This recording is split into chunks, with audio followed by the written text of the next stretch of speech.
In the late 1970s, Sacramento, California was gripped by fear as a series of strange and disturbing crimes unfolded. The man responsible would later be known as Richard Chase, a figure who became infamous not just for what he did, but for the haunting story of how he got there. Richard Trenton Chase was born in 1950. From an early age, those around him noticed something was wrong. He was quiet, withdrawn, and increasingly troubled. As he grew older, his behavior became erratic and paranoid. He developed a deep fear that his body was failing him, convinced his heart was shrinking, his blood turning to dust. He believed something inside him was dying, and that only by replacing what he lost could he survive. By his early 20s, Chase had slipped deep into untreated mental illness. But without continued treatment, his delusions worsened. He became convinced that to stay alive, he needed to consume the essence of life itself. Neighbors saw him wandering the streets, disheveled and talking to himself.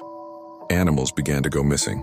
Few realized how serious the situation had become. In 1977 and 1978, Sacramento experienced a series of disturbing incidents that shocked the community. The crimes were unlike anything investigators had ever seen. Ritualistic, frenzied, and seemingly senseless. Detectives soon realized they were dealing with someone whose actions were driven not by greed or revenge, but by a distorted belief system built on fear and delusion. When Chase was finally apprehended, authorities found evidence that revealed a tragic portrait of a man completely lost to his mind.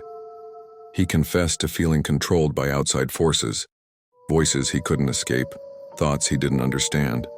It was clear he had descended into complete psychosis long before his crimes began. At trial, doctors and jurors struggled to comprehend how someone so unwell had slipped through every safety net. Chase was found guilty and sentenced to death, though many believed he belonged in psychiatric care, not prison. In 1980, at just 30 years old, Richard Chase died in his cell, leaving behind a trail of unanswered questions about the nature of sanity, responsibility, and how society deals with those lost in the depths of mental illness. Today, the story of Richard Chase stands as one of the darkest cautionary tales in true crime history. It's not just about what he did, but what could have been prevented. His life serves as a chilling reminder of what happens when mental illness goes untreated.